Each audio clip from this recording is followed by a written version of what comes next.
अस्सलाम वालेकुम viewers, how you all. This side Zara और मैं आपके लिए लेकर आई हूँ इंग्लिश ग्रामर का कोर्स।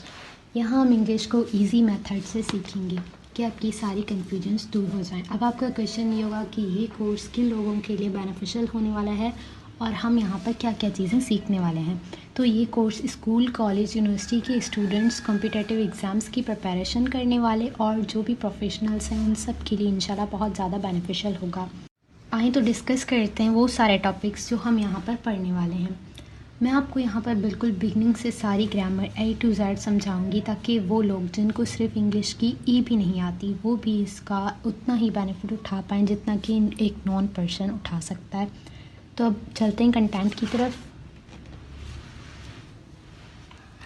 यहाँ पर हम सबसे पहले अल्फ़ाबेट्स पढ़ेंगे। अल्फ़ाबेट्स क्या होते हैं, अल्फ़ाबेट्स को क्यों जनरेट किया गया, क्या इनके कैरेक्टरिस्टिक्स हैं, ये सारी चीज़ें। उसके बाद फिर हम आएंगे कैपिटल अल्फ़ाबेट्स क्या होते हैं और स्मॉल अल्फ़ाबेट्स क्या होते हैं।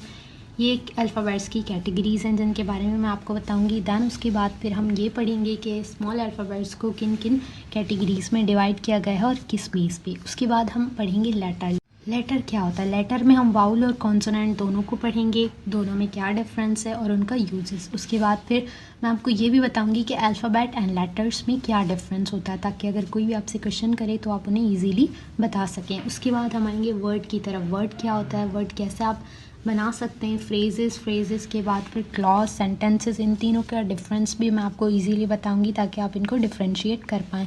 देन उसके बाद हम पार्ट्स ऑफ स्पीच को पढ़ेंगे। पार्ट्स ऑफ स्पीच के बाद आर्टिकल्स और यहाँ पे kinds of parts of speech जैसे नाउन, प्रोनाउन, वर्ब, एडवर्ब, इन सब की मेन जो भी काइंड्स हैं वो सारी मैं आपको बताऊँगी। उसके बाद फिर हम पढ़ेंगे टेंसेस को। टेंसेस में भी हम टेंसेस की कैटेगरीज़ को पढ़ेंगे, पास्ट, प्रेजेंट, फ्यूचर, तीनों कैटेगरीज टेंस की। देन उसके बाद हम आएंगे एक्टिव वॉइस और पैसिव वॉइस पे, उनके रूल्स पढ़ेंगे, कैसे आप एक्टिव वॉइस को पैसिव में और पैसिव को एक्टिव में चेंज कर सकते हैं, ये भी आपको ईजीली आ जाएगा। उसके बाद फिर डायरेक्ट इनडायरेक्ट पढ़ेंगे, क्या डिफरेंस है दोनों में, किस तरीके से आप इनके भी सेंटेंसेस को डायरेक्ट को इनडायरेक्ट में और इनडायरेक्ट को डायरेक्ट में चेंज कर सकते हैं। उसके बाद हम आएंगे पैराग्राफ की तरफ। पैराग्राफ राइटिंग, पैराग्राफ क्या होता है उसको पहले मैं आपको डेफिनेशन बताऊंगी कि पैराग्राफ होता क्या है। देन उसके बाद क्या डिफरेंस है पैराग्राफ और ऐसे राइटिंग में, कैसे आप एक अच्छा पैराग्राफ लिख सकते हैं और कैसे आप एक ऐसे लिख सकते हैं।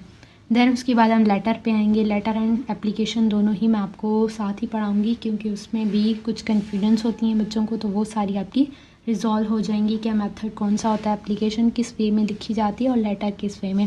देन उसके बाद लास्ट में हम CV एंड रिज्यूम के बारे में पढ़ेंगे कि CV रिज्यूम होता क्या और किस तरीके से आप अपनी खुद से इजीली स्मार्ट सी CV बना सकते हैं। सो डोंट यू वरी, अगर किसी को भी ये टॉपिक्स न्यू लग रहे हैं और किसी को समझ नहीं आ रहे हैं तो हम इनको अच्छे से डिटेल में पढ़ेंगे तो आपकी सारी कन्फ्यूजन्स दूर हो जाएंगी। अब वीडियो को एंड करते हैं एक कोटेशन के साथ।